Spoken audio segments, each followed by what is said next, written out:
Good morning, good afternoon, good evening, जो जिस time सुन रहा है उसके according. My name is Anaya Shukla and I am basically from Delhi. In my academic qualification, I am BBA IFSB graduate from Maharishi Dayanand University and currently I am student at Learnet where I am pursuing my course Goods and Service Taxes Account Assistant. If you topic को start करने से पहले हमें ये पता होना चाहिए कि हमारा जो इंडिया का टैक्स स्ट्रक्चर है वो क्या है.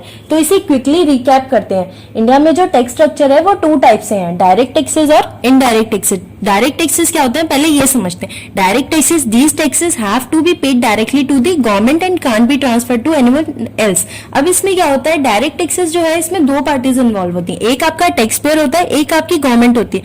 अब जो टैक्स पेयर है वो डायरेक्टली गवर्नमेंट को अपना जितना भी टैक्स होता है, अब टैक्सेस कौन से टैक्सेस में इंक्लूड हो सकते हैं, कह सकते हैं कि इनकम टैक्सेस है, कॉर्पोरेट टैक्स है या वेल्थ टैक्स है. तो वो जो टैक्स पेयर है हमारा, इनकम का जो उसका प्रॉफिट हुआ वो डायरेक्टली गवर्नमेंट को दे देगा. यहाँ पे कोई भी एनीवन एल्स यहाँ पे है, मींस कि कोई भी थर्ड पार्टी, कोई भी मिडल मैन, कोई भी मॉडरेटर कोई इंक्लूड नहीं होता. इनडायरेक्ट टैक्सेस क्या होती हैं, जैसे कि these taxes are imposed on all goods and service. अगर हमने किसी से कोई भी गुड्स इंपोर्ट किया है, कोई भी गुड्स हमने कहीं पे एक्सपोर्ट किया या कोई सर्विस इंपोर्ट एक्सपोर्ट हुई है, कोई सर्विस इस स्टेट से उस स्टेट में दी गई है, इस कंट्री से फॉरेन की कंट्री में दी गई है, तो ये सारी जो चीजें होती हैं ये होती है इनडायरेक्ट टैक्सेस में इंक्लूड होती हैं. अब पहले इसमें क्या लगता था कि ऑक्ट्रॉय लग जाता था, एक्साइज लग जाती थी, कस्टम लग जाती थी, वेट लग जाती थी. इनडायरेक्ट टैक्सेस बेसिकली वो टैक्सेस होते हैं जो हम डायरेक्टली पेड ना करके किसी ना किसी मीडियम के थ्रू हमसे कलेक्ट किया जाता था. गवर्नमेंट हमसे किसी ना किसी मीडियम के थ्रू कलेक्ट कर लेती थी. अब एक एग्जाम्पल के थ्रू समझते हैं. जैसे आपने कोई लैपटॉप परचेज किया है तो शॉप वाला आपको डायरेक्टली ये बोलेगा कि आपका जो लैपटॉप का प्राइस है वो 50,000 है. यानी कि वो ये नहीं बताएगा कि इसमें कितना आपका ऑक्ट्रॉय टैक्स लगा था या कितना सर्विस टैक्स लगा था, एक्साइज ड्यूटी कितनी लगी थी, कस्टम ड्यूटी कितनी लगी थी, सेल्स टैक्स कितना लगा था या वेट कितना लगा था, वो हमें ये सब नहीं बताएगा. बट अब जो हमारा जीएसटी है उसमें हमें सीधे ये पता चल जाता है, ठीक है हमारी लैपटॉप की प्राइस एट द रेट इतना है एंड एट द रेट 18% उस पर जीएसटी लगा है, 24% जीएसटी लगा है या 12% जीएसटी लगा है या 5% जीएसटी लगा है. वो अकॉर्डिंग टू प्रोडक्ट डिवाइड होते हैं, जो कि आप स्लैब्स में आगे पढ़ोगे.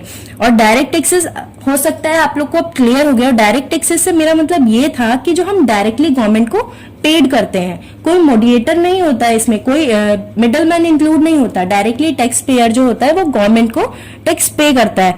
जैसे कि अगर आपने कोई होम परचेज किया है या कोई मशीन ली है या कुछ लिया है, आप कह सकते हो कि आपने कोई घर परचेज किया है, कोई होम लिया है या फिर कोई फ्लैट लिया है. अब उस पे जो टैक्स आएगा वहां पे आपको टैक्स तो देना पड़ेगा गवर्नमेंट को.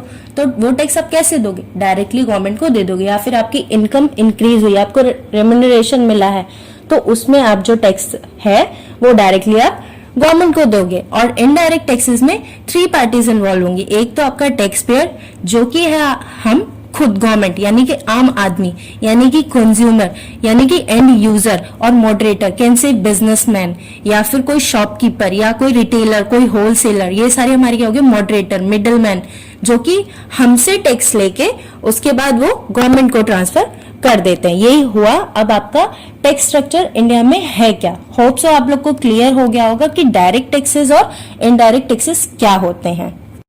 चलो तो अब स्टार्ट करते हैं journey of GST in India. Last slide में हमने क्या पढ़ा था कि टैक्स स्ट्रक्चर क्या है इंडिया में, यानी कि डायरेक्ट और इनडायरेक्ट टैक्सेस के बारे में जिसमें हमने डिस्कस किया था. अब इस वाली स्लाइड में हम जर्नी डिस्कस करेंगे. जर्नी से मीन्स है कि जो कितना टाइम लगा, उसकी टाइमलाइन क्या रही थी, कितने साल लग गए जीएसटी को इम्प्लीमेंट होने में इंडिया में. तो जो जीएसटी का रोड मैप था वो कब से स्टार्ट हुआ है, सन 2000 से जीएसटी का रोड मैप स्टार्ट हो गया था. मैं तब की बात कर रही हूँ जब हमारे कंट्री में, हमारे इंडिया में प्राइम मिनिस्टर जो थे श्री अटल बिहारी वाजपेयी थे. तो इन्होंने एक कमेटी बनाई थी जिसमें इन्होंने जो कमेटी इन्होंने बनाई थी उसमें उनका क्या वर्क था कि जीएसटी का जो लॉ है उसको ड्राफ्ट करना है. फिर 2004 में उसके बाद जो टास्क फोर्स बनाई गई थी उन्होंने कंक्लूड किया कि अगर हम जीएसटी को लाते हैं तो इसके हमें बहुत सारे बेनिफिट्स होंगे। जैसे कि आप कह सकते हो कि कास्केडिंग का सिस्टम जो था वो सबसे मेन जो हमारा उसका बेनिफिट हमें ये मिला कि कास्केडिंग का जो सिस्टम था, टैक्स के ऊपर जो टैक्स लगता था, लाइक एक हमारा मैन्युफैक्चर है उससे लेके कंज्यूमर तक जब तक वो प्रोडक्ट जाता था तब उस पर बहुत सारे टैक्स लग जाते थे। सेल्स टैक्स लगता था, वेट लगता था, एक्साइज ड्यूटी लगती थी और बहुत सारे टैक्स लगते थे जो कि अब सम अप हो गए जीएसटी में। अब बात करते हैं 2006 की।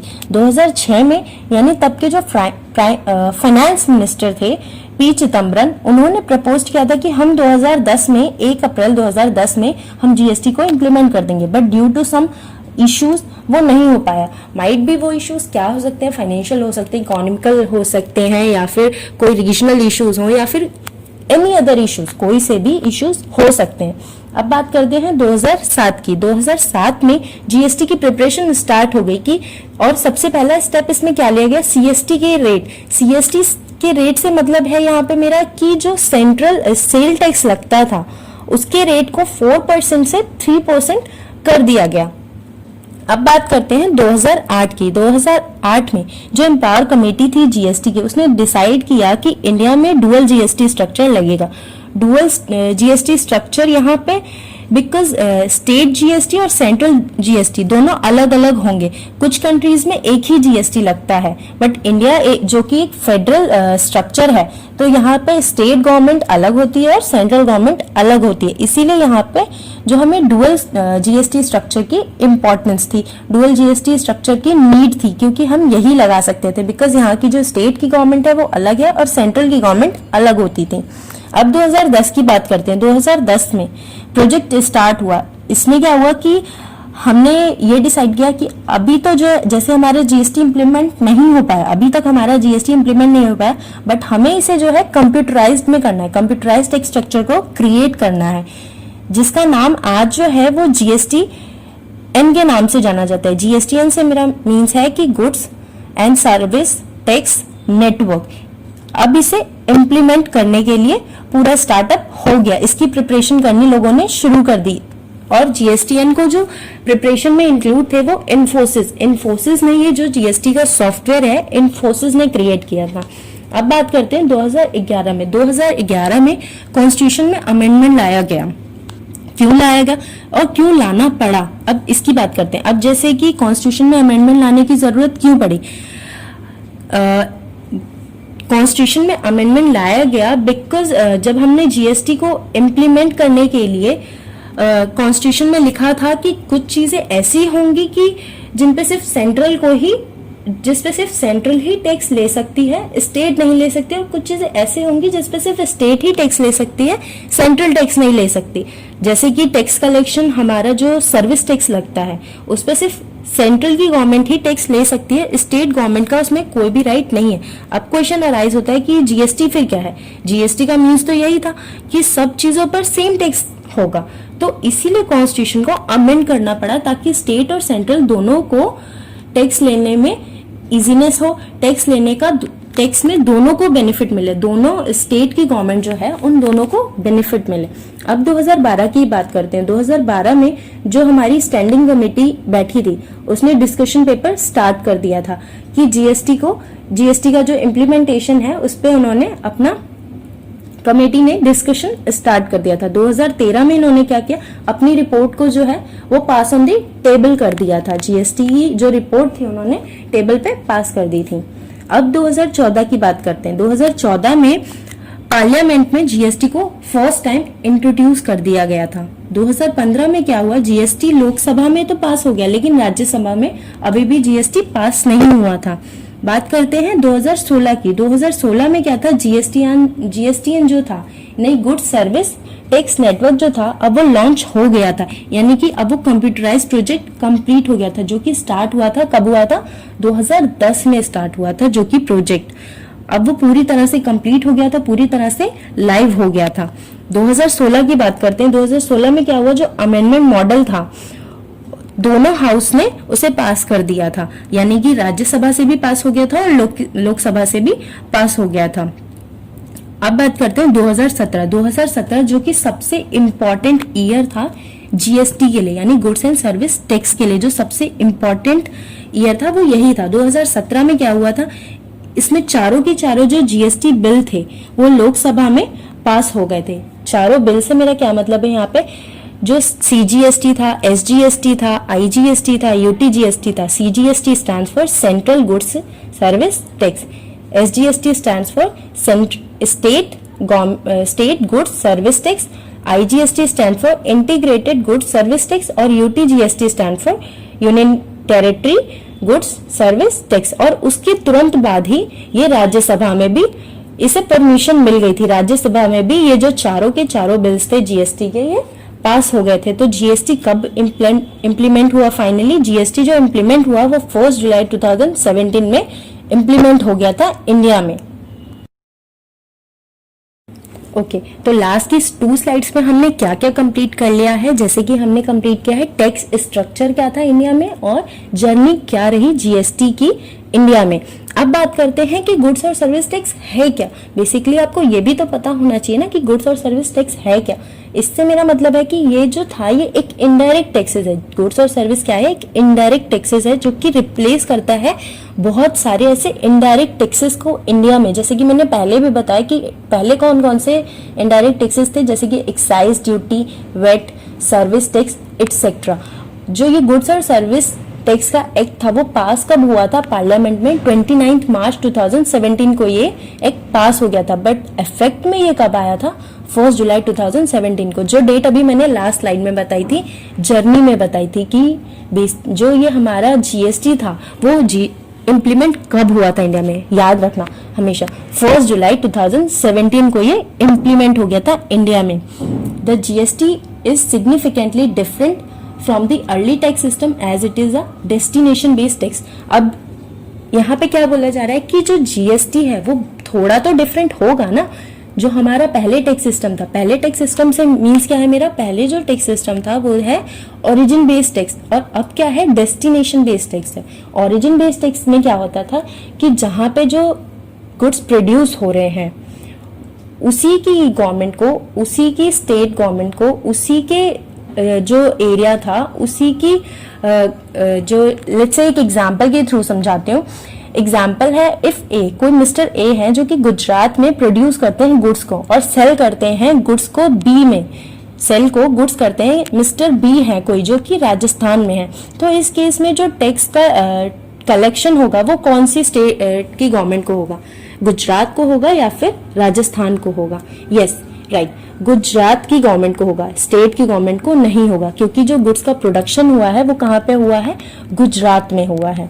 अब बात करते हैं डेस्टिनेशन बेस्ड टैक्स की। डेस्टिनेशन बेस्ड जैसे कि खुद ही नेम बता रहा है कि वो कौन सा टैक्स है, डेस्टिनेशन और कंजम्पशन बेस्ड टैक्स भी इसे कहते हैं, कंजम्पशन ऑफ गुड्स और सर्विस। अब एक एग्जाम्पल के थ्रू समझते हैं। कोई मिस्टर ए है, गुजरात में उन्होंने गुड्स को प्रोड्यूस किया और सेल किया मिस्टर बी को इन राजस्थान। इस केस में अब क्या, जो टैक्स जो लगेगा, जो टैक्स की एप्लीकेबिलिटी होगी वो कैसे होगी, कौन सी गवर्नमेंट है जिसको टैक्स का बेनिफिट होगा, जो टैक्स कलेक्ट करेगी और जहां पे टैक्स लिवाइड होगा, कौन सी गवर्नमेंट होगी? यस राइट, गुजरात होगी इस केस में। क्यों गुजरात होगी? वो खुद कह रहे हैं ना कि डेस्टिनेशन बेस्ड टैक्स है, यानी कंजम्पशन बेस्ड टैक्स है। अब कंजम्पशन कहाँ हुआ है? गुजरात में तो देखो प्रोड्यूस हुआ था, तो ये ओरिजिन बेस्ड टैक्स होता अगर हम यहाँ पे ओरिजिन बेस्ड टैक्स की बात करते तब, लेकिन यहाँ पे डेस्टिनेशन बेस्ड टैक्स की बात कर रहे हैं तो यहाँ पे जो होगा राजस्थान होगा। जैसे कि हमने पहले भी पढ़ लिया है कि जो जीएसटी में है वो 4 कंपोनेंट्स हैं, सीजीएसटी, एसजीएसटी, आईजीएसटी और यूटीजीएसटी। ओके, सो अब मूव करते हैं हमारे मेन टॉपिक की साइड, जो कि क्या है, प्लेस ऑफ सप्लाई। अब क्या कोई मुझे ये बता सकता है कि सप्लाई से मेरा यहाँ पे क्या मीन्स है, वो भी जीएसटी के केस में? ठीक है, फिर मैं बताती हूँ। सप्लाई क्या होती है, जो मेन इंसिडेंस है, सप्लाई जो है हमारी मेन इंसिडेंस है जीएसटी के अराइज होने का, और कैसे कि की टूल है या फिर फाउंडेशन है। अगर सप्लाई नहीं होगी तो जीएसटी अराइज भी नहीं होगा। सप्लाई यानी कि किसी गुड्स या सर्विस की सप्लाई जब हम किसी को देते हैं तभी जीएसटी अराइज होता है।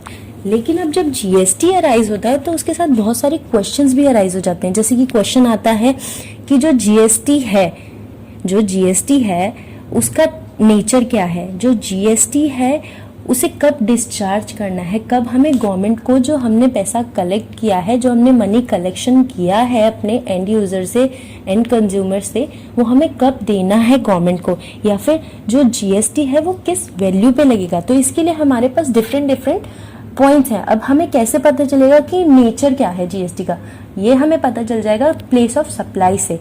प्लेस ऑफ सप्लाई यानी कि कौन से प्लेस पे वो गई है, ये जो सप्लाई हुई है वो इंटर स्टेट थी या फिर इंट्रा स्टेट थी। इंटर यानी कि आईजीएसटी लगेगा, या इंटर यानी आईजीएसटी चार्ज होगा, उस पर जीएसटी जो एप्लीकेबल होगा वो आईजीएसटी एप्लीकेबल होगा, या फिर इंट्रा से मीन्स है सीजीएसटी लगेगा, एसजीएसटी लगेगा। अगर किसी यूनियन टेरिटरी में हुआ है तो यूटीजीएसटी लगेगा। अब हमें ये सारी चीजें किससे पता चलती है, प्लेस ऑफ सप्लाई से, जो कि आज का हमारा मेन टॉपिक है। अब ये बताओ कि जो डिस्चार्ज करनी है वो कैसे डिस्चार्ज करनी है, वो कब पता चलेगा कि कौन सी डेट को डिस्चार्ज करनी है। ये सारा हमें पता चलता है टाइम ऑफ सप्लाई से, कि कौन से टाइम पे सप्लाई हुई होगी, इससे इतने दिन बाद हमें सप्लाई करनी है या इस डेट को सप्लाई करनी है। ये सारी चीजें हमें टाइम ऑफ सप्लाई से पता चलती है। अब किस वैल्यू पे जीएसटी लगेगा, हो सकता है यहाँ पे केस क्या बनता है कि जब मैंने जो इनवॉइस रेज किया था उस टाइम मार्केट में वैल्यू कुछ और थी, अब वैल्यू कुछ और है, उसी प्रोडक्ट की, उसी सर्विस की, उसी गुड्स की, उसी जो भी हमने रॉ मटेरियल सप्लाई किया, इंपोर्ट एक्सपोर्ट किया। तो ये हमें कैसे पता चलेगा, ये हमें पता चल जाएगा वैल्यू ऑफ सप्लाई से। अब मूव करते हैं हमारे मेन टॉपिक कि जो सप्लाई है वो क्या करती है, what place of supply does. Supply जो होती है डिटरमाइन करने में हेल्प करती है कि ये जो हमारी सप्लाई हुई है वो इंट्रा स्टेट थी या फिर इंटर स्टेट थी। अब बात करते हैं कि कौन सी गवर्नमेंट जो है, स्टेट की गवर्नमेंट है और जो सेंट्रल की गवर्नमेंट है, कौन सी गवर्नमेंट है जो एंजॉय करेगी, वो जो टैक्स हम कलेक्शन कर रहे हैं वो कौन सी गवर्नमेंट एंजॉय करेगी। ये सारी चीजें हम प्लेस ऑफ सप्लाई में डिस्कस करते हैं। उससे पहले हमें ये पता होना चाहिए, एक बार अपने माइंड में क्लियर करो कि जो इंटर स्टेट सप्लाई है वो हमें कैसे पता चलेगी, हम कैसे डिटरमाइन करेंगे, हमें कैसे पता चल जाएगा कि इंटर स्टेट सप्लाई। हो सकता है हमें नहीं पता चले, हमने की हो इंटर, पर हमने बिल तो इंट्रा के नाम पे बना दिया। अब इस केस में यही सारी चीजें हमें क्लियर करने के लिए नेक्स्ट स्लाइड में पढ़ेंगे हम इंटर स्टेट और इंट्रा स्टेट को डिटरमाइन कैसे करना है।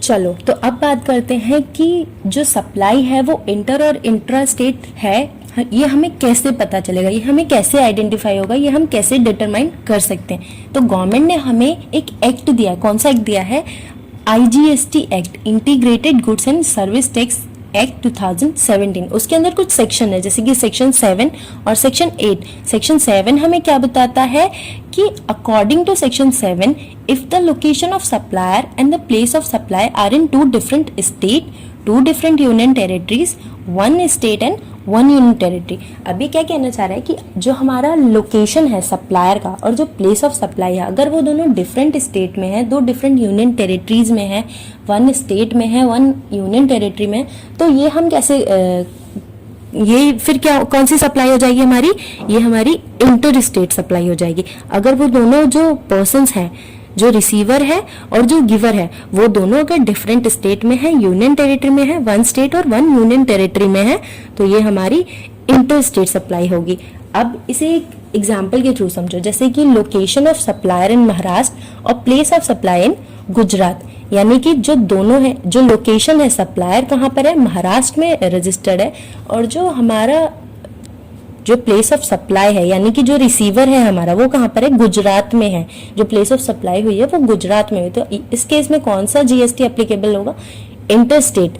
यहाँ पे जो सप्लाई हुई है वो इंटर स्टेट, तो जीएसटी एप्लीकेबिलिटी यहाँ पे हो जाएगी IGST act, integrated goods and service tax supply होगा यहाँ पे according to section 8 of IGST act. अब ये एक्ट क्या, ये सेक्शन क्या बताता है हमें, if the location of supplier and the place of supply are in same state और सेम यूनियन टेरिटरी। अब ये कह रहा है कि जो लोकेशन है सप्लायर की और जो प्लेस ऑफ सप्लाई है, यानी कि यहाँ पे रिसीवर और गिवर दोनों सेम स्टेट में है, सेम यूनियन टेरिटरी में है, तो ये जो एग्जाम्पल के थ्रू समझो, इसे लोकेशन है जो सप्लायर की वो भी महाराष्ट्र में है, जो प्लेस ऑफ सप्लाई है वो भी महाराष्ट्र में है, तो ये कौन सी सप्लाई होगी, इंट्रा स्टेट सप्लाई होगी, यानी कि with in the state supply हुई। इससे पहले जो सप्लाई थी वो क्या हुई थी, बिटवीन टू स्टेट सप्लाई हुई थी। इंटर यानी कि बिटवीन टू स्टेट, इंट्रा यानी कि विद इन द स्टेट, उसी स्टेट के अंदर, महाराष्ट्र के अंदर कहीं पे भी सप्लाई होगी तो वो इंट्रा स्टेट सप्लाई होगी। या फिर हम कह सकते हैं अनदर एग्जाम्पल, जो सप्लायर है वो गुजरात का है और जो रिसीवर है वो भी गुजरात का है, यानी कि लोकेशन जो सप्लाई की थी वो गुजरात में थी, प्लेस ऑफ सप्लाई जो हुई वो भी गुजरात में, तो कौन सी हमारी सप्लाई होगी, इंट्रा स्टेट सप्लाई होगी, यानी कि with in the state supply है। एग्जाम्पल हमने देख ही लिया, जैसे कि लोकेशन महाराष्ट्र और प्लेस ऑफ सप्लाई भी महाराष्ट्र। तो जो जीएसटी एप्लीकेबल होगा वो कौन सा होगा, सीजीएसटी और एसजीएसटी। सीजीएसटी यानी central goods and service tax और एसजीएसटी यानी स्टेट गुड्स सर्विस टैक्स। अब बात करते हैं, अगर कोई यूनियन टेरिटरी का केस आता है तो वहां पे कैसे एप्लीकेबल होंगे जीएसटी।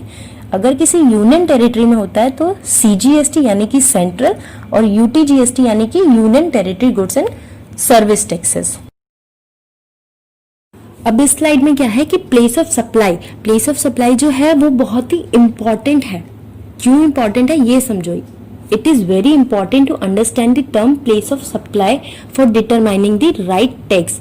इतनी देर से मैं यही बता रही हूँ कि मतलब जो राइट टैक्स है वो जो चार्ज होगा हमारे इनवॉइस पे, जो हम बिल बनाएंगे, चाहे सप्लायर हो चाहे रिसीवर हो, दोनों के लिए ये समझना बहुत जरूरी है कि प्लेस ऑफ सप्लाई जो है वो किस लिए हेल्पफुल होती है, राइट टैक्स को चार्ज करने में।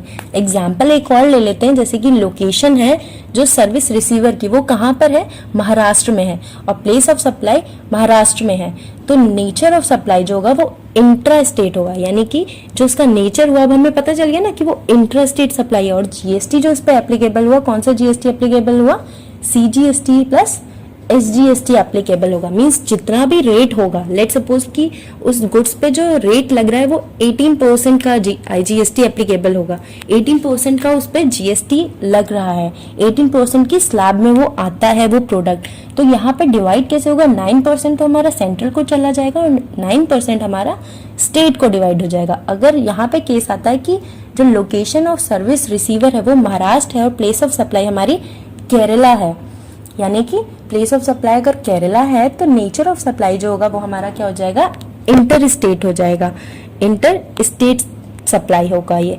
और अब जो है इस पे जीएसटी एप्लीकेबल क्या होगा, आईजीएसटी। और अगर वो प्रोडक्ट का जो रेट स्लैब है वो कौन से रेट स्लैब में आता है, लेट सपोज कि 12 में आता है, तो यहाँ पूरा का 12% हमारा आईजीएसटी में चला जाएगा, यानी integrated service tax, integrated goods service tax में चला जाएगा। अब बात करते हैं कि जो हमारा प्लेस ऑफ सप्लाई है, प्लेस ऑफ सप्लाई जो एक्ट है, आईजीएसटी एक्ट, उसके अंदर कुछ सेक्शंस गिवन है, जैसे कि section 10, section 11, section 12, section 13। Section 10 क्या बताता है, सेक्शन 10 जो है हमारा डील करता है प्लेस ऑफ सप्लाई जो है हमारी गुड्स की, जो प्लेस ऑफ सप्लाई है वो जब डोमेस्टिक ट्रांजेक्शन हुआ है उसका, यानी कि इंडिया के अंदर गया है, हम ये कह सकते हैं कि जब हमारी जो ट्रांजेक्शन हुई है वो विद इन दी कंट्री हुई है।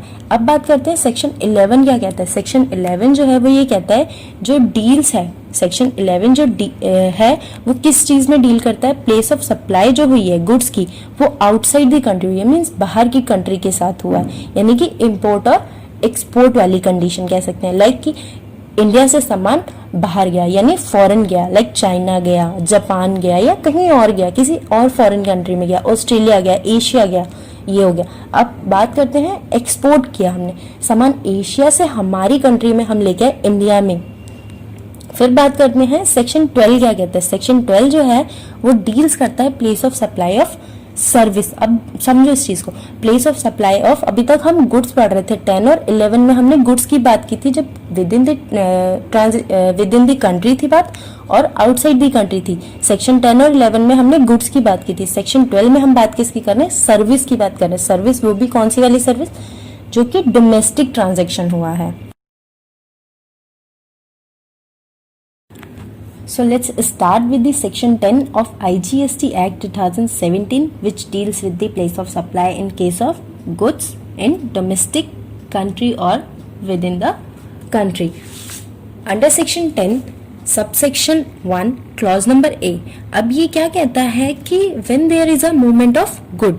अब इस सिचुएशन में क्या है कि जब किसी एक प्लेस से किसी अनदर प्लेस पे जो गुड्स की मूवमेंट हो रही है, तो इस केस में हम प्लेस ऑफ सप्लाई को कैसे जज करेंगे? प्लेस ऑफ सप्लाई जो होगी हमारी location of the recipient where the goods are deliver कह सकते हो, टर्मिनेट कह सकते हो कि मीन्स उसकी फाइनल डिलीवरी जो हुई है वो एंड यूजर के पास जो उसका लास्ट प्लेस था वही जो प्लेस होगा हमारी प्लेस ऑफ सप्लाई हो जाएगा। एक एग्जाम्पल के थ्रू समझते हैं। अब जैसे कि कोई सप्लायर है जो कि दिल्ली में रजिस्टर्ड है और जो बायर है या कह दो कि रिसीवर है वो मुंबई में है, तो दिल्ली से जो गुड्स की मूवमेंट हुई है वो कहाँ पे हुई है? मुंबई तक हुई है। यानी गुड्स जो मूव हुए हैं वो दिल्ली से लेके मुंबई तक गए। तो इस केस में अब जो हम कहेंगे प्लेस ऑफ सप्लाई वो किसे कहेंगे? मुंबई को कहेंगे। अब जो गुड्स की मूवमेंट है वो कौन करा रहा है? या तो वो सप्लायर है, या तो रिसिपेंट है, और या कोई अनदर पर्सन है। वही कराना है। अनदर पर्सन से मेरा मीन्स क्या है यहाँ पे? लाइक एन एजेंट और ट्रांसपोर्टर। तो place of supply of such goods at the time which the moments good terminate for delivery to the recipient, यानी रिसिपेंट का जो एड्रेस है, जो टर्मिनेशन पॉइंट है हमारा, गुड्स की डिलीवरी जहां हुई है, एंड पॉइंट जो है वही हमारी प्लेस ऑफ सप्लाई हो जाएगी। और कैन से बायर का एड्रेस ही हमारा प्लेस ऑफ सप्लाई होगा। थोड़े से और एग्जाम्पल के थ्रू समझते हैं इसे। जैसे कि इंट्रा स्टेट सप्लाई हुई है। अब कोई मिस्टर राज हैं जो कि मुंबई में है, सेल करते हैं 10 टीवी सेट्स मिस्टर विजय को नागपुर में। नागपुर भी हमारा महाराष्ट्र के अंदर आता है, तो प्लेस ऑफ सप्लाई इस केस में क्या हो जाएगी? वो दोनों ही महाराष्ट्र में है। अब मिस्टर राज ने मिस्टर विजय को प्लेस ऑफ सप्लाई किया है, प्लेस ऑफ गुड्स किया है, यानी कि वहां पे गुड्स का इंपोर्ट हुआ है। मिस्टर विजय ने मिस्टर राज से गुड्स इंपोर्ट किए। इस केस में प्लेस ऑफ सप्लाई जो है हमारी वो महाराष्ट्र है। और since it is in the same state, so CGST and SGST will be charge, यानी कि इंट्रा स्टेट सप्लाई है, with in the state supply, जो कि अभी मैंने लास्ट स्लाइड्स में बताया था कि सेक्शन जो 8 हमारा कहता है वो यही कहता है कि जब सप्लाई हमारी विद इन द स्टेट होती है तो हम उससे क्या कहते हैं? Intra state supply. अब एक अनदर एग्जाम्पल लेके देखते हैं। जैसे कि इंटर के केस में क्या होता है? अब इंटर का केस है, यहाँ पे कोई मिस्टर राज हैं जो कि मुंबई से हैं। उन्होंने सेल किए हैं टीवी सेट्स, 30 टीवी सेट्स उन्होंने सेल किए हैं। किसको सेल किए हैं? मिस्टर विनोद को, जो कि कहाँ पे? बेंगलोर में, यानी कर्नाटक में है। तो जो प्लेस ऑफ सप्लाई है यहाँ पे वो क्या हो जाएगा? कर्नाटक हो जाएगा। प्लेस ऑफ सप्लाई यानी कि गुड्स जो टर्मिनेट हुए हैं, जो मिस्टर विनोद है उन्होंने इंपोर्ट किया है मिस्टर राज से, मिस्टर राज ने एक्सपोर्ट किया है मिस्टर विनोद को बेंगलोर में। और यहाँ पे जो सप्लाई हुई है, आप कह सकते हो जो सप्लाई हुई है वो 2 डिफरेंट स्टेट्स के बीच में हुई है। एक तो हमारा महाराष्ट्र है और एक हमारा कर्नाटक है। तो यहाँ पे जो GST आपका एप्लीकेबल होगा, कौन सा GST एप्लीकेबल होगा? IGST चार्ज किया जाएगा, जो कि हमने अभी सेक्शन 7 में पढ़ा था कि जब हमारी 2 स्टेट्स के बीच में सप्लाई होती है, गुड्स और सर्विस की जो मूवमेंट हुई है, या कह सकते हैं या सप्लाई हुई है, क्योंकि जो सप्लाई ही होती है हमारा मेन इंसिडेंस होता है GST के राइज होने का, ये भी हम पढ़ चुके हैं। तो यहाँ पे ये इंटर स्टेट सप्लाई है। So let's move on another clause. Clause number B. Clause number B of section 10 subsection 1 clause number B. ये क्या कहता है? Movement of good as per instruction. अब इस केस में क्या है? जो गुड्स की मूवमेंट हो रही है किसी की इंस्ट्रक्शन पे हो रही है, मीन्स कोई पर्सन होगा, कोई बायर या कोई सेलर या कोई अनदर पर्सन जिसकी इंस्ट्रक्शन पे, यानी कि वो एजेंट भी हो सकता है, जिसकी इंस्ट्रक्शन पे ये जो गुड्स की मूवमेंट हो रही है वन प्लेस से अनदर प्लेस पे, डायरेक्शन पे किसी की से इस प्लेस पे आपको ये। तो इस केस में जो हमारी प्लेस ऑफ सप्लाई होगी वो क्या होगी? Place of supply shall be the principal place of business of such third party. वो जो थर्ड पार्टी है उसका जो प्रिंसिपल प्लेस होगा वही प्लेस हमारा प्लेस ऑफ सप्लाई होगा, irrespective of the place of delivery of goods. यानी कि इसका मीन्स ये है कि जो डिलीवरी एक्चुअल में करानी थी उस वहां पे नहीं होगी। जो थर्ड पार्टी है, जो थर्ड पर्सन है, यानी कि वो जो कोई एजेंट है या कोई और बंदा है, उसकी तो इस केस में क्या हो सकता है कि जो हमारा बायर है वो अपने बिहाफ पे कह रहा है, रिसिपेंट है उसके बिहाफ पे किसी थर्ड पार्टी को जो गुड्स सप्लाई किया जाएगा, यानी कि इंपोर्ट एक्सपोर्ट जो होगा ये चीज़ बताई जाएगी। तो एक एग्जाम्पल के थ्रू इसे पढ़ते हैं, जैसे कि कोई सप्लायर है जो कि दिल्ली में रजिस्टर्ड है और कोई बायर है जो कि मुंबई में लोकेटेड है और कोई अनदर पर्सन और कैन से एजेंट है या फिर थर्ड पार्टी है जो कि कहाँ पे है, आगरा में लोकेटेड है। अब ये जो बायर है ये दिल्ली वाली पार्टी से मटेरियल क्या करना चाहता है, इंपोर्ट करना चाहता है, परचेज करना चाहता है, बट इसे ऑर्डर मिल गया है आगरा वाली पार्टी से। अब इसके पास 2 ऑप्शंस है, या तो वो मटेरियल अपने एड्रेस पे डिलीवर कराए, देन आगरा वाली पार्टी को वो मटेरियल उसके एड्रेस पे आगरा में डिलीवर कर दे। बट इस केस में जो है गुड्स की जो मूवमेंट होगी वो 2 टाइम्स होगी, यानी कि पहले तो मूवमेंट होगी हमारी दिल्ली से मुंबई, फिर मुंबई से आगरा अगेन जाएगा।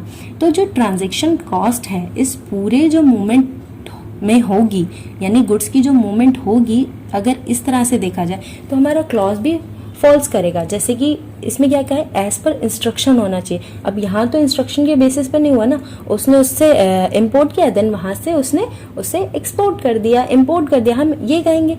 बट क्लॉज भी फॉल्स ना हो और ट्रांजैक्शन कॉस्ट भी कम आए, तो उसके लिए जो हमारा केस बनता है वो बिल टू और शिप टू का केस बनता है। बिल टू क्या होता है कि जो सप्लायर है वो जो बायर है मुंबई वाला उसके नेम पे बिल टू बना दे, और शिप टू जो उसकी थर्ड पार्टी है उसके नेम पे शिप टू बना के उसके ट्रक के साथ, उसके मटेरियल के साथ ट्रक के टाइम पे वो शिप टू का बिल बना के शिप टू का इनवॉइस रेज करके और उसके एड्रेस पे आगरा में सेंड कर दे, और बिल टू जो हमारा सेंड कर दे वो हमारी जो पार्टी है जो कि मुंबई में है उसको सेंड कर दे। इससे हमारी ट्रांजैक्शन कॉस्ट भी बच जाएगी, टाइम भी कम लगेगा, और जो गुड्स की मूवमेंट है वो भी एक ही बार होगी। तो ये एज पर इंस्ट्रक्शन ही काम होगा, यानी कि हमारा जो क्लॉज नंबर बी है सेक्शन 10 सब सेक्शन 1 का क्लॉज नंबर बी है वो भी फ्लो नहीं करेगा।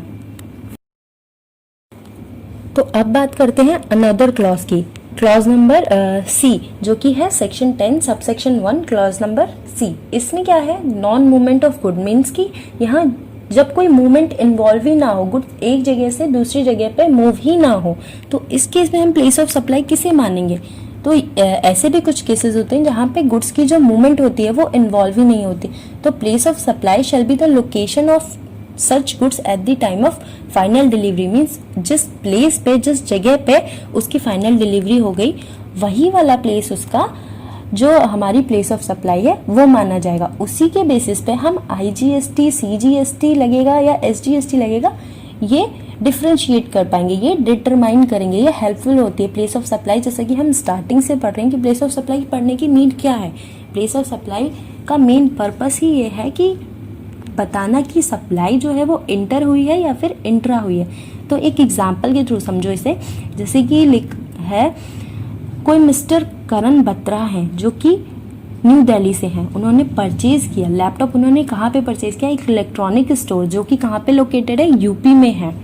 जो इलेक्ट्रॉनिक स्टोर है वो कहाँ पे, यूपी में है। और करण ने, जो मिस्टर करण है, उन्होंने क्या किया, वो जो डिलीवरी है उस लैपटॉप की, takes the delivery of the laptop in UP, उन्होंने यूपी में उस लैपटॉप की डिलीवरी खुद ही ले ली और क्या किया, अपनी कार में उसे न्यू दिल्ली लेके आ गए। तो इस केस में प्लेस ऑफ सप्लाई को हम क्या कंसीडर करेंगे, यूपी में ही वो लोकेशन, उसी इलेक्ट्रॉनिक शॉप की, यूपी में जो वो इलेक्ट्रॉनिक शॉप है वहीं पे उसकी डिलीवरी ले ली गई, यानी कि प्लेस ऑफ सप्लाई तो हमारा यूपी हो गया, क्योंकि eight the time of delivery of laptop वो बंदा जो मिस्टर करण बत्रा थे वो कहाँ पे थे, यूपी में ही थे, उसी इलेक्ट्रॉनिक स्टोर में ही थे, उसी इलेक्ट्रॉनिक शॉप में ही थे ना उस टाइम। तो प्लेस ऑफ सप्लाई हमारी यूपी होगी, और जीएसटी जो एप्लीकेबल होगा वो कौन सा होगा, सीजीएसटी और SGST. CGST SGST means intra state हुआ था, यानी कि विद इन द स्टेट हुआ था, यूपी के अंदर ही हुआ था। ये सप्लाई जो हुआ था, ये मूवमेंट जो हुई, ये मूवमेंट तो हुआ ही नहीं ना, क्योंकि हैंड टू हैंड उसने डिलीवरी ले ली। मूवमेंट कब होता है, जब वो एक स्टेट से दूसरे स्टेट या फिर एक प्लेस से दूसरे प्लेस पे भेजता है। लेट्स सपोज यूपी से ही वो कानपुर में भेज देता है, यूपी के अंदर ही, तो वो हमारा मूवमेंट ऑफ गुड्स कहलाता। बट ये मूवमेंट ऑफ गुड नहीं है। अब एक अनदर एग्जांपल ले लो, कोई मिस्टर वरुण है जो कि मुंबई में आए, वो कहाँ पे लोकेटेड है, यूपी में वो रहते हैं। मुंबई में वो घूमने आए, मुंबई में उन्होंने सामान किसी शॉप पे जाके परचेज कर लिया सामान, जाके उन्हें वो घूमने आए थे, उन्होंने जाके सामान वहीं पे परचेज कर लिया उस स्टोर पे। तो इस केस में जो है मूवमेंट नहीं हुआ गुड्स का, तो हम क्या कहेंगे कि प्लेस ऑफ सप्लाई हमारी क्या हो जाएगी, मुंबई हो जाएगी। और यहाँ पे जीएसटी जो एप्लीकेबल होगा वो इंट्रा स्टेट अप्लाई होगा। सीजीएसटी और एसजीएसटी विल बी चार्ज। तो अब बात करते हैं हम इस स्लाइड में किस चीज की बात करेंगे, अनदर जो हमारा क्लॉज है, क्लॉज नंबर डी। किसका क्लॉज, सेक्शन 10 सबसेक्शन 1 का क्लॉज नंबर डी क्या कहता है, ये बात करेंगे। ये है इंस्टॉलेशन हुआ है या फिर असेंबल हुआ है कोई गुड्स का किसी साइट पे। कुछ ऐसे भी केसेस होते हैं जहाँ पे गुड्स इंस्टॉल या फिर असेंबल किए जाते हैं किसी एक पर्टिकुलर साइट पे। तो जो प्लेस ऑफ सप्लाई होती है वो हमारी कहाँ होती है, जहाँ भी वो गुड्स इंस्टॉल हुए या फिर असेंबल हुए हैं। इंस्टॉलेशन से मीन्स क्या है मेरा, कि कोई टेलीफोन टावर है या फिर कोई लिफ्ट है जो ऑफिस बिल्डिंग में असेंबल की गई है, लगाई गई है। अब एक एग्जाम्पल लेते हैं, जैसे मिस्टर एक्स हैं जो कि जयपुर से हैं, उन्होंने ऑर्डर किया है एक मशीन फ्रॉम मिस्टर वाई से, जो कि कहाँ से है, इंदौर से हैं। अब मिस्टर वाई ने इंस्टॉल की है मशीन, कहाँ पे इंस्टॉल की है, मिस्टर एक्स के office premises at Jaipur. Mister X का जो ऑफिस है जयपुर में, उनकी उस बिल्डिंग में वो मशीन इंस्टॉल की है। In such cases place of supply shall be, place of supply of goods will be Jaipur. अब इस केस में प्लेस ऑफ सप्लाई क्या होगी, जयपुर होगी। Moreover IGST will be apply to, क्योंकि ये आईजीएसटी क्यों अप्लाई होगा, क्योंकि ये इंटर स्टेट सप्लाई हुई है। जो सप्लायर था वो कहाँ था, इंदौर में था, और जो रिसीवर था, जो उस सर्विस जो उसका इंस्टॉलेशन हुआ है गुड्स का, उसका जो रिसीवर था वो कहाँ पे था, जयपुर में था, उसके उस ऑफिस में हुआ है। आईजीएसटी चार्ज होगा यहाँ पे। तो अब बात करते हैं सेक्शन 10 सबसेक्शन 1 के आखिरी क्लॉज की, क्लॉज नंबर ई, जिसमें क्या है, गुड्स की जो गुड्स हमें प्रोवाइड की जाती है, जो गुड्स की सप्लाई हो रही है वो कहाँ पे हो रही है, किसी बोट पे हो रही है, किसी वेसल पे हो रही है, एयरक्राफ्ट में हो रही है या ट्रेन में हो रही है। तो इसका जो प्लेस ऑफ सप्लाई होगा वो फर्स्ट लोकेशन होगा जहाँ पे भी वो गुड्स बोर्ड किए गए होंगे, जहाँ पे भी वो गुड्स लोड हुए होंगे। अब एग्जाम्पल है एक कि मिस्टर अजय हैं जो कि ट्रैवल कर रहे हैं दिल्ली से चेन्नई बाय एयर। अब उन्होंने अपनी जो जर्नी है उसके वाइल में ही, उसके मिडल में ही जर्नी जो उन्होंने दिल्ली से चेन्नई के लिए स्टार्ट की थी, उसके बीच में उन्होंने कहीं पे परचेज किया होगा कॉफ़ी और स्नैक्स। तो जो एयरलाइंस है वो रजिस्टर्ड है, कहाँ कहाँ पे रजिस्टर्ड है, चेन्नई और दिल्ली दोनों जगह पे रजिस्टर्ड है। तो प्लेस ऑफ सप्लाई इसमें क्या होगी, दिल्ली होगी। दिल्ली क्यों होगी, क्योंकि जो फूड का आइटम्स था, यानी कि जो हमारे बेवरेजेस थे या फिर हमारे जो ईटेबल आइटम्स थे, स्नैक्स थे, वो सारे हमारे लोड कहाँ पे किए गए थे, प्लेन में, दिल्ली में ही लोड हो गए थे। तो प्लेस ऑफ सप्लाई तो हम यहाँ पे दिल्ली ही लेंगे, और जो हमारा जीएसटी एप्लीकेबल होगा वो क्या होगा, सीजीएसटी और एसजीएसटी। अब हम ये तो नहीं कह सकते ना कि उन्होंने दिल्ली से चेन्नई के बीच में जो लिया था कि कौन सी लोकेशन थी, क्योंकि उस टाइम पे तो एयर में थे, उन्हें क्या पता कि वो कौन सी डेस्टिनेशन थी जहाँ पे उन्होंने अपनी जो उन्होंने जर्नी के बीच में कुछ भी कॉफ़ी या स्नैक्स लिया है। तो जो प्लेस ऑफ सप्लाई ऐसे केसेस होते हैं बोर्ड, वेसल, एयरक्राफ्ट, ट्रेन वगैरह के, इसमें जो हमारा जो फर्स्ट बोर्डेड प्लेस होता है, जो फर्स्ट लोकेशन होती है गुड्स की, हम वही लेते हैं। तो इस केस में दिल्ली ही लिया जाएगा। Now let's move to another section of IGST act 2017। IGST act का अब जो अनदर सेक्शन है, सेक्शन 11, इसकी बात करते हैं। सेक्शन 11 क्या करता है, which deals with import and export of goods. अब इंपोर्ट और एक्सपोर्ट की बात करते हैं। अब इन केस ऑफ इंपोर्ट आप क्या कहोगे कि प्लेस ऑफ सप्लाई हमारी क्या होगी, place of supply shall be the location of supplier. एक एग्जांपल के थ्रू समझो, जैसे कि मिस मलिनी है, उन्होंने इंपोर्ट किया है स्कूल बैग्स। कहाँ से इंपोर्ट किया है, चाइना से इंपोर्ट किया है, चेन्नई से इंपोर्ट किया है, या कहीं भी अदर प्लेस से इंपोर्ट किया है। कहाँ के लिए इंपोर्ट किया है, फॉर हर शॉप, जो कि कहाँ पे रजिस्टर्ड है, मुंबई में। तो प्लेस ऑफ सप्लाई इस केस में क्या होगी, मुंबई, क्योंकि इसमें क्या बोला गया, place of supply shall be the location of supplier. और जीएसटी जो इस पे एप्लीकेबल होगा, आईजीएसटी एप्लीकेबल होगा। अब इन केस ऑफ एक्सपोर्ट के केस में क्या होती है, प्लेस ऑफ सप्लाई जो होती है हमारी आउटसाइड द इंडिया होती है। अब एग्जाम्पल है, कोई मिस्टर कृष्णा है जिन्होंने एक्सपोर्ट किया है, क्या एक्सपोर्ट किया? परफ्यूम एक्सपोर्ट किया है। कहाँ से? इंडिया से यूएस में एक्सपोर्ट किया है, तो प्लेस ऑफ सप्लाई क्या होगी? यूएस होगी। और जो एक्सपोर्ट होते हैं हमारे, उस केस में हमारे जीएसटी एप्लीकेबल नहीं होते हैं। ये हम आगे की एक्सपोर्ट के चैप्टर्स की वीडियो में पढ़ेंगे। तो एक बार फिर से गो थ्रू कर लेते हैं कि अभी तक हमने क्या क्या पढ़ लिया। अभी तक हमने टेक्स्ट स्ट्रक्चर पढ़ लिया है, जर्नी पढ़ ली है जीएसटी की, प्लेस ऑफ सप्लाई हमने जज करना सीख लिया है कि वो इंटर स्टेट है या इंट्रा स्टेट है, और उसके बाद हमने place of supply in case of goods पढ़ा था। इन केस ऑफ गुड्स पढ़ने में हमने अंडर सेक्शन 10 कवर किया था। इंपोर्ट एक्सपोर्ट पढ़ा था हमने गुड्स का, जो कि हमने अंडर सेक्शन 11 में कंप्लीट किया था आईजीएसटी एक्ट 2017 में। अब हम पढ़ते हैं place of supply in case of service under section 12 of IGST act 2017 में। अब ये सेक्शन में क्या है कि जो सप्लाई है, for supply of any other services place of supply is general rule. अब जनरल रूल देखते हैं कि क्या कहता है। Section 12 sub section 2 clause number ए, ये क्या कहता है कि जब हम किसी रजिस्टर्ड पर्सन के साथ, जब दोनों पार्टीज जो है हमारी, जब हम किसी B2B में सप्लाई करते हैं या सप्लाई करते हैं किसी सर्विस की, तो हमारा जो प्लेस ऑफ सप्लाई होगा वो क्या होगा? लोकेशन का जो रेसिपिएंट है, जो हमारा लोकेशन है रेसिपिएंट की, हमारे जो कस्टमर है, हमारा जो कंज्यूमर है, जो उसे अवेल कर रहा है उस सर्विस को, उसी का जो हमारा लोकेशन है वो हमारी प्लेस ऑफ सप्लाई कहलाती है। क्योंकि यहाँ पे जो दोनों पार्टीज है, बोथ पार्टीज रजिस्टर्ड, आपका गिवर भी आपका गिवर और आपका रिसीवर दोनों ही रजिस्टर्ड है। अब इसी का दूसरा क्लॉज क्या कहता है? सेक्शन 12 सबसेक्शन 2 का, section 12 subsection 2 clause number B, जब एक पार्टी इसमें से अनरजिस्टर्ड हो, लाइक कि जो सप्लायर है वो तो रजिस्टर्ड है, लेकिन जो कंज्यूमर है, जो कस्टमर है, जो रिसिपेंट है, वो अनरजिस्टर्ड है, तो इस केस में क्या बन जाता है कि location of recipient if address है सप्लायर के पास। लेट्स सपोज कि मैं सप्लायर हूं और आप लोग रिसीवर हो, मैं आप लोग को कोई भी सर्विस सप्लाई कर रही हूं, मैं तो रजिस्टर्ड हूं बट आप लोग रजिस्टर्ड नहीं हो, बट मेरे पास तो आपका रिकॉर्ड पहले से मेंटेन होगा, पहले से मैं आपको वो चीज की सप्लाई दे रही होंगी, पहले से मैं आपको वो सर्विस दे रही होंगी, अगेन मैं आपको वो सर्विस दे रही हूँ, तो मेरे पास एड्रेस है आपका, मैं आपके उसी एड्रेस पे आपका बिल, आपका इनवॉइस सेंड कर दूंगी, क्योंकि मेरे पास एड्रेस पहले से है मेरे रिकॉर्ड में। लेकिन इफ इन केस कि आप नए नए सप्लायर, नए नए रिसीवर हो, नए नए रिसिपेंट हो, मेरे जो मैं सर्विसेज प्रोवाइड कराती हूँ, इस केस में क्या हो जाएगी? लोकेशन ऑफ सप्लायर ही हमारा जो प्लेस ऑफ सप्लाई होगा वो हो जाएगा, क्योंकि एड्रेस नहीं है मेरे पास। ओके, तो अभी हमने क्या पढ़ा था? Place of supply of service under section 12 subsection 2।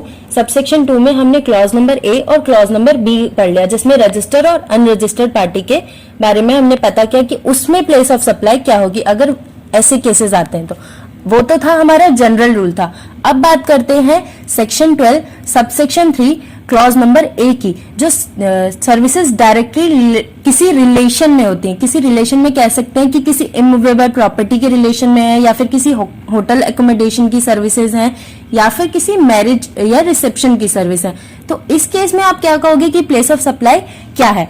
चलो अब इसे एग्जाम्पल्स के थ्रू समझते हैं। कोई इमूवेबल प्रॉपर्टी है, जब किसी इमूवेबल प्रॉपर्टी की सर्विस दी जाती है, जैसे कि कोई लैंड है या बिल्डिंग है या आर्किटेक्ट की सर्विस है या फिर सर्वेयर्स की सर्विस दी जा रही है, या पेंट हो रहा है, या किसी इंटीरियर डेकोरेशन या और भी किसी तरह के एक्सपर्ट्स हैं जिनकी सर्विस हम ले रहे हैं, जो कि डायरेक्टली रिलेटेड है उस इमूवेबल प्रॉपर्टी से। मैंने पहले भी बोला ना कि जो डायरेक्टली किसी रिलेशन में होती है, जहां भी हम ले रहे हैं, जिस भी चीज की हम सर्विस ले रहे हैं, एक दूसरे से उनका कोई ना कोई लिंक होगा।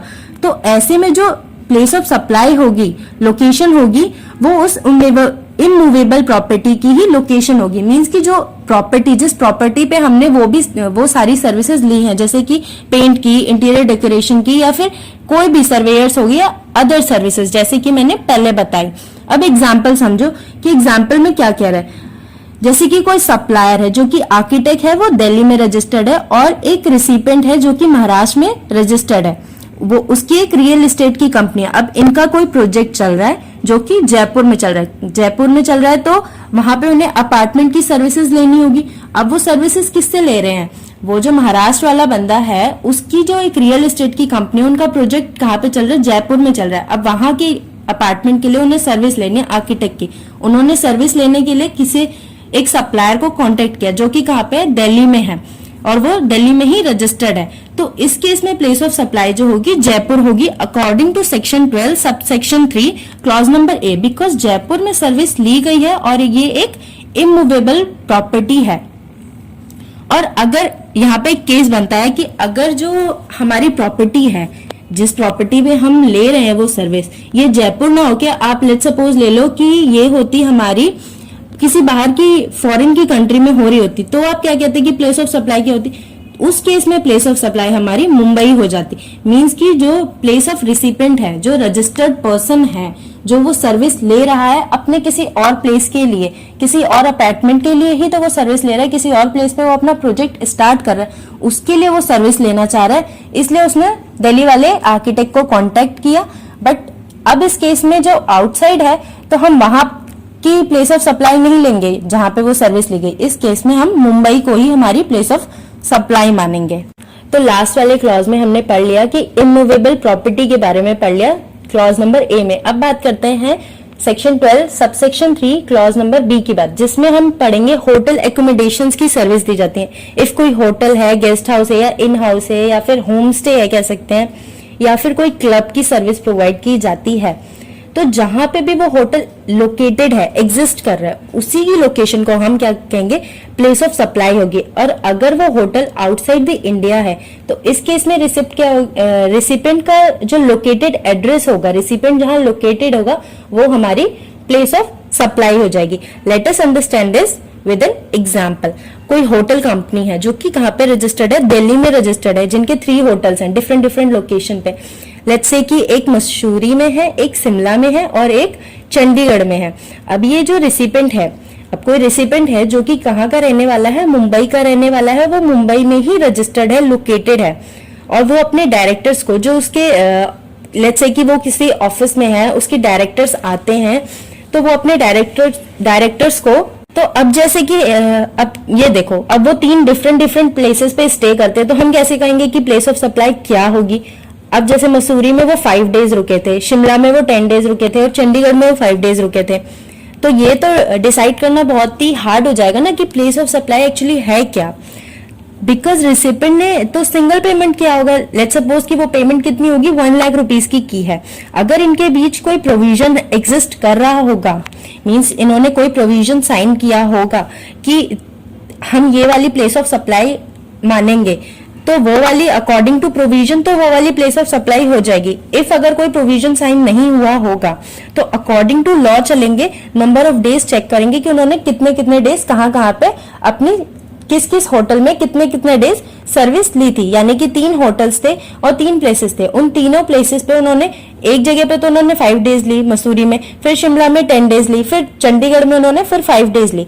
तो अकॉर्डिंग टू लॉ हम 1 लाख रुपीस की जो इन्वेस्टमेंट थी उसको हम डिवाइड कर देंगे नंबर ऑफ डेज पे चेक करके। नंबर ऑफ डेज 5 मसूरी में, 25,000 रुपीज, और 50,000 इन शिमला एंड 25,000 इन चंडीगढ़। ऐसे ऐसे हम डिवाइड कर देंगे और प्लेस ऑफ सप्लाई उसके अकॉर्डिंग डिसाइड हो जाएगी।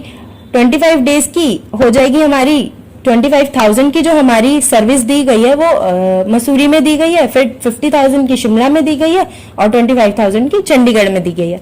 अब एक और डाउट आता है कि अगर वो जो हमारा होटल है वो बाहर है, अगर इसी केस में जो रिसिपेंट है वो फॉरेन का है और वहीं पे रजिस्टर्ड है, तो प्लेस ऑफ सप्लाई क्या लेंगे, तो जो उसका जो रिसिपेंट का एड्रेस है तब हम वो वाली प्लेस ऑफ सप्लाई लेंगे। अब बात करते हैं section 12 subsection 3 clause number C की। सिमिलरली ये भी जैसे हमने अभी तक पढ़ा क्लॉज नंबर ए और क्लॉज नंबर बी, वैसे ही ये भी बोलता है अगर कोई जैसे कि मैरिज का फंक्शन है या कोई रिसेप्शन है या फिर कोई सोशल कह लो या फिर कल्चरल एजुकेशनल इस टाइप की कोई गैदरिंग वगैरह है, कोई फंक्शन है, तो जो भी फंक्शन जहां पे भी हुआ होगा, जिस लोकेशन पे हुआ होगा, वही हमारी प्लेस ऑफ सप्लाई हो जाएगी। लेकिन इफ इन केस वो जो इमूवेबल प्रॉपर्टी है वो लोकेशन वो इंडिया के बाहर है, तो इस केस में जो प्लेस ऑफ सप्लाई होगी तो इस केस में जो प्लेस ऑफ सप्लाई होगी तो वो क्या हो जाएगी, जो पर्सन का रजिस्टर्ड एड्रेस होगा वो हमारी प्लेस ऑफ सप्लाई कहलाएगी। Let's take a example. कोई रिसेप्शन का फंक्शन हुआ 3 डिफरेंट प्लेसेस पे हुआ। कोई बैंक्वेट हॉल था, बैंक्वेट हॉल को जो हमारा रिसिपेंट था उसने 1 CR दिए और डिफरेंट डिफरेंट प्लेसेस पे, लेट सपोज कि मुंबई में हुआ, दिल्ली में हुआ और लखनऊ में हुआ। इस केस में अकॉर्डिंग टू एरिया डिवाइड किया जाएगा। मींस कि कितना बड़ा वो एरिया था, मुंबई के जिस बैंक्वेट में हुआ उसका एरिया कितना था, कितना स्क्वायर फुट था, उसके बेसिस पे हम डिवाइड करेंगे वो 1 CR को, जैसे कि अभी हमने लास्ट वाले क्लॉज में किया था होटल वाले केस में। Now move to another subsection of 12 section.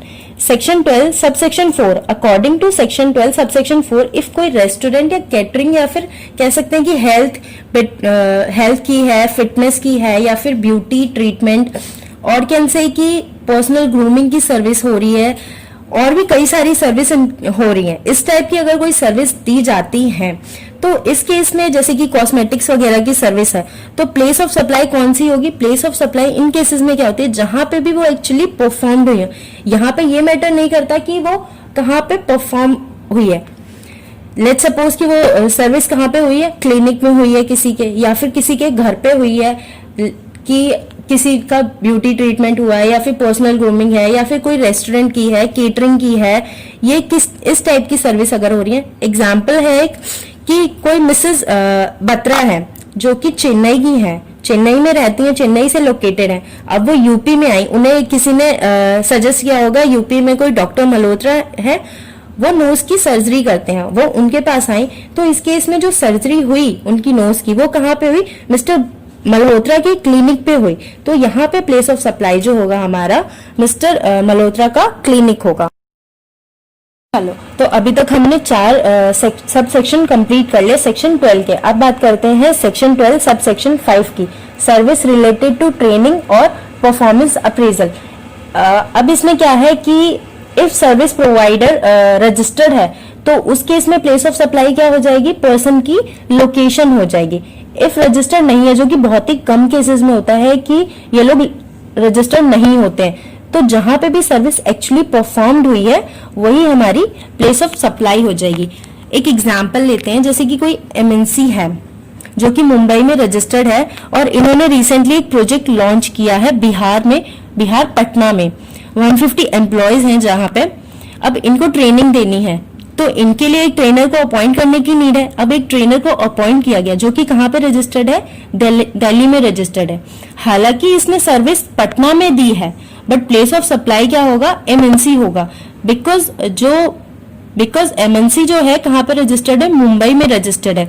और इन केस रजिस्टर्ड नहीं होती तो प्लेस ऑफ सप्लाई जहां पे परफॉर्म हुई है तब इस केस में हम पटना लेते, बट जो MNC है वो रजिस्टर्ड है। MNC अगर रजिस्टर्ड नहीं होती तो हम पटना बोल सकते थे और बोलते ही, लेकिन MNC रजिस्टर्ड है बिकॉज, तो हम मुंबई को ही हमारी प्लेस ऑफ सप्लाई मानेंगे। Hope you clear. बहुत ही रेयर होते हैं, मैंने बताया ना, बहुत ही रेयर चांसेस होते हैं कि जो पार्टी होती है वो अनरजिस्टर्ड होती है, ये हमेशा रजिस्टर्ड ही होंगे। अब बात करते हैं सेक्शन 12 सब सेक्शन 6 की, सर्विस रिलेटेड टू एडमिशन। अब किसी एडमिशन से रिलेटेड है, लाइक कि कोई कल्चर है या फिर आर्टिस्टिक है एडमिशन, या कोई स्पोर्ट्स की एडमिशन है, या कोई साइंटिफिक या एजुकेशनल है, या फिर कोई एंटरटेनमेंट इवेंट है, या फिर कोई पार्क वगैरह की सर्विस है, या किसी एंक्लेरी सर्विस है इसमें। तो ये जो इसमें क्या होता है, बेसिकली जहां पे भी वो इवेंट हो रहा होगा, लाइक कि कोई सेमिनार हुआ है, या फिर कोई प्रोडक्ट लॉन्च हुआ है, या फिर कोई मूवी रिलीज हुई है, तो वही जहां भी वो प्रोडक्ट लॉन्च हुआ है या फिर जहां पे मूवी रिलीज हुई है जिस थिएटर में या फिर जहां भी, तो वही हमारी प्लेस ऑफ जिस प्रॉपर्टी पे हुई, क्योंकि ये भी तो एक तरह से हमारी इमूवेबल प्रॉपर्टी ही है ना, जहां पे वो इवेंट हुआ है। ये सारी, तो इस केस में हमारी जो होगी वेन्यू जो भी होगा उसका, वही हमारी प्लेस ऑफ सप्लाई की लोकेशन हो जाएगी। ठीक है, अब बात करते हैं सेक्शन 12 सबसेक्शन 7 की, supply related to organizing any cultural event, arts, sport, education, scientific, entertainment, conference, fair, exhibition या फिर similar events.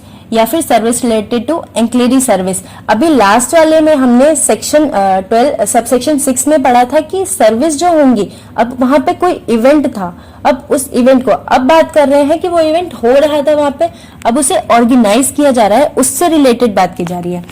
In case of organizing event और कॉन्फ्रेंस और एग्जीबिशन एंड सो ऑन, या उस ऑर्गेनाइजेशन से रिलेटेड सर्विस दी जा रही है।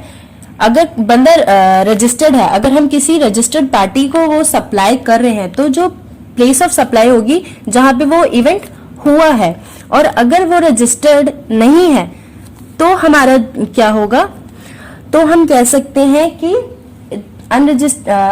अगर वो रजिस्टर्ड है तो लोकेशन ऑफ रिसिपेंट ले लेंगे जिसने भी कराया, क्योंकि तब B2B हो जाएगा, तब B2B हो रही है। बट अगर रजिस्टर्ड नहीं है तो जहां भी वो वेन्यू हुआ है, जहां पे वेन्यू ऑफ इवेंट है, जहां पे भी वो ऑर्गेनाइज किया गया है, चाहे स्पोर्ट्स का इवेंट है या फिर एजुकेशन का है या फिर साइंटिफिक का है या सो ऑन है, तो वो वाली प्लेस ऑफ सप्लाई हो जाएगी। और अगर इवेंट आउटसाइड द इंडिया हुआ है तो भी लोकेशन ऑफ रिसिपेंट ही होगा। अब तक हमने 12 सेक्शन के सब सेक्शन 7 कंप्लीट कर लिया। अब बात करते हैं सेक्शन 12 सब सेक्शन 8 की। ट्रांसपोर्टेशन से रिलेटेड, ट्रांसपोर्टेशन ऑफ गुड्स से रिलेटेड कोई सर्विस जो मेल और कुरियर की जाती है। अब इस केसेस में क्या होता है, ट्रांसपोर्टेशन से रिलेटेड सर्विस दी गई है, जैसे कि कोई रजिस्टर्ड पर्सन है, तो पर्सन अगर रजिस्टर्ड है तो उस केस में तो प्लेस ऑफ सप्लाई जो होगी हमारी लोकेशन का रिसिपेंट, लोकेशन ऑफ रिसिपेंट ही हो जाएगा। मीन्स जो पर्सन जहां पे रजिस्टर्ड है उसका एड्रेस ही हमारा प्लेस ऑफ सप्लाई हो जाएगा। अब एक एग्जाम्पल के थ्रू समझते हैं, तो अब एक एग्जाम्पल के थ्रू समझते हैं, जैसे कि कोई पर्सन है जो कि दिल्ली में रजिस्टर्ड है और कोई बायर है, जो सप्लायर है वो दिल्ली में रजिस्टर्ड है और जो बायर है वो मुंबई में रजिस्टर्ड है, और कोई थर्ड पर्सन है जो कि आगरा में है, और एक ट्रांसपोर्टर है जो कि दिल्ली में, जो कि ट्रांसपोर्टर भी दिल्ली में रजिस्टर्ड है। मुंबई वाले पर्सन ने ट्रांसफर कराए हैं गुड्स ट्रांसफर कराए हैं, कहाँ पे ट्रांसफर कराए हैं, आगरा वाली पार्टी को गुड्स डिलीवर कराए। बस इससे कोई फर्क नहीं पड़ता कि गुड्स कहाँ पे डिलीवर हुए हैं, बिकॉज जो पर्सन है वो कहाँ पे रजिस्टर्ड है, जो बायर है ट्रांसपोर्टेशन की सर्विस तो बायर ने ली है, उसने ट्रांसपोर्ट की सर्विस लेके आगरा में गुड्स डिलीवर कराए हैं, और बायर हमारा मुंबई में रजिस्टर्ड है। तो इस केस में हमारी जो जो हमारी प्लेस ऑफ सप्लाई होगी वो होगी मुंबई। और इफ पर्सन अनरजिस्टर्ड है तो जहां भी गुड्स डिलीवर हुआ है तब उस केस में प्लेस ऑफ सप्लाई वो जहां भी डिलीवर हुआ है वो वाली सप्लाई हो जाएगी, यानी कि हैंडेड किया है गुड्स को, जब हमने ट्रांसपोर्टेशन से निकाल के उस पर्सन के हैंड में ट्रांसफर कर दिया तो वो वाली हमारी जो प्लेस ऑफ सप्लाई की वो लोकेशन हो। अब बात करते हैं सेक्शन 12 सबसेक्शन 9 की। पैसेंजर से रिलेटेड कोई ट्रांसपोर्टेशन की सर्विस दी जाती है, तो इस केस में क्या होगा, इफ किसी रजिस्टर्ड पर्सन को सप्लाई दी जाती है तो उस रजिस्टर्ड पर्सन का एड्रेस ही हमारा प्लेस ऑफ सप्लाई हो जाएगा। और इफ किसी अनरजिस्टर्ड पर्सन को सप्लाई दी जाती है तो उस केस में क्या होगा कि जहां से उन्होंने जो पैसेंजर्स हैं, अब हर पैसेंजर जो लाइक ऑटो की सर्विस ले रहा है या फिर कैब की सर्विस ले रहा है, तो इस केस में जरूरत तो नहीं कि जो हमारे पर्सन्स आ रहे हैं वो रजिस्टर्ड ही होंगे। अगर वो अनरजिस्टर्ड हैं तो फिर हम कैसे कहेंगे, तो जहां से उन्होंने अपनी जर्नी स्टार्ट की है, एम्बार्क की है अपनी जर्नी, जहां से वो टैक्सी में बैठे हैं वही हमारी प्लेस ऑफ सप्लाई हो जाएगी। Now let's move to another subsection, section 12 subsection 10, जिसमें सर्विस जो है ऑन बोर्ड दी जाती है, लाइक वेसल, एयरक्राफ्ट, ट्रेन और मोटर व्हीकल। ये वाला केस हमने गुड्स के केस में भी पढ़ा था। ये वाला जो है कि ऑन बोर्ड की सर्विस दी जाती है, तो फर्स्ट शेड्यूल पॉइंट जो होगा डिपार्चर का, तो वही वाला हमारा प्लेस ऑफ सप्लाई कहलाएगा। तो अब दूसरे सेक्शन को देखते हैं। दूसरा सेक्शन क्या है, section 12 subsection 11 of IGST act, where supplier and recipient are in India. अब क्या है कि कोई टेलीकम्युनिकेशन की सर्विस दी जा रही है, तो उस केस में हमारी प्लेस ऑफ सप्लाई क्या होगी। यहाँ पे भी 3 केसेस बनते हैं कि कोई फिक्स्ड कम्युनिकेशन की सर्विस दी जा रही है, या फिर कोई पोस्टपेड की सर्विस दी जा रही है, या फिर कोई प्रीपेड की सर्विस दी जा रही है। अगर सर्विस फिक्स्ड है, जैसे कि कोई सर्किट है, लीज सर्किट है, या फिर इंटरनेट लीज सर्किट है, या फिर केबल है, या फिर डिश एंटीना है, इस टाइप की सर्विस दी जा रही है, तो जहां पे भी वो इंस्टॉल्ड हुआ है डिवाइस, वेयर द लाइन और डिवाइस इंस्टॉल्ड, वो ही हमारी प्लेस ऑफ सप्लाई हो जाएगी। इन केस ऑफ मोबाइल, अब मोबाइल के केसेस में क्या होता है कि कोई फिक्स्ड प्लेस है, इंटरनेट की सर्विस अगर पोस्टपेड है तो बिलिंग जहां पे हुई है, जो रिसिपेंट का रिकॉर्डेड एड्रेस है, तो बिलिंग वहीं पे होगी, यानी कि पोस्टपेड है वो सर्विस, तो प्लेस ऑफ सप्लाई जो हमारा रिसिपेंट है उसका बिलिंग एड्रेस तो है हमारे पास, वो हमारी प्लेस ऑफ सप्लाई हो गई। अब बात करते हैं प्रीपेड की। प्रीपेड की सर्विस लाइक कोई एजेंट प्रोवाइड करा रहा है या फिर कौन प्रोवाइड करा रहा है, उस बेसिस में देखते हैं। जैसे कि तो लोकेशन ऑफ सेलिंग, जहां पे उस जो हमारा एजेंट है उसकी लोकेशन कोई हम चेक करेंगे कि कहाँ पे उसने प्रोवाइड कराई है, और अगर हमारे पास उसका एड्रेस है तो उस रिकॉर्डेड ऑफ सप्लायर के पास अगर हमारा एड्रेस होगा तो वही हमारी, जहां पे भी उसने हमें एजेंट ने वो सर्विस प्रोवाइड की है, प्रीपेड मोबाइल कनेक्शन की, टेलीकम्युनिकेशन की, इंटरनेट की, ये सारी चीजें। और इन अदर केसेस, अब कोई अदर केसेस हैं तो अगर हमारे जो सप्लायर है उनके पास लोकेशन का उनके पास अगर रिसिपेंट की लोकेशन का एड्रेस रिकॉर्डेड है तो वो हमारी प्लेस ऑफ सप्लाई कहलाए। अभी तक हमने टोटल 11 सबसेक्शंस कंप्लीट कर लिए हैं सेक्शन 12 आईजीएसटी एक्ट 2017 के, इन सर्विस के केस में प्लेस ऑफ सप्लाई। अब बात करते हैं सेक्शन 12 सबसेक्शन 12 की। अब इसमें क्या है कि कोई बैंकिंग की सर्विस या कोई अदर फाइनेंशियल सर्विस जिसमें सर्विस इंक्लूडेड स्टॉक ब्रोकिंग वगैरह की सर्विस दी जा रही है, तो इस केस में क्या होगी हमारी प्लेस ऑफ सप्लाई। अगर जो सप्लायर है उसके पास रिसिपेंट का एड्रेस है रिकॉर्ड में उसके, तो प्लेस ऑफ सप्लाई वो होगी, और इफ नहीं है तो सप्लायर की लोकेशन ही हमारी प्लेस ऑफ सप्लाई होगी।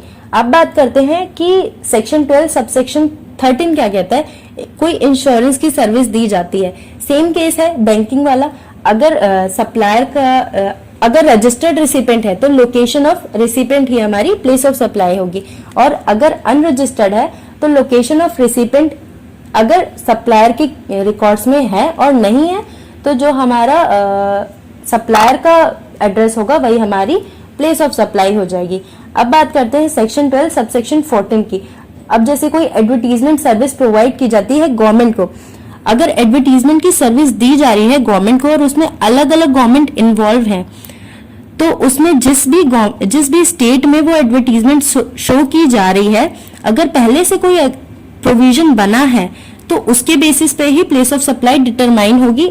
इफ कोई पहले से प्रोविजन नहीं बना होगा तो कितना ट्रैफिक है उस बेसिस पे ही हम वहां की प्लेस ऑफ सप्लाई को उस बेसिस के प्रपोर्शन पे ही डिवाइड होगी प्लेस ऑफ सप्लाई। होप आप सबको प्लेस ऑफ सप्लाई का सारा टॉपिक अब क्लियर होगा। Thank you.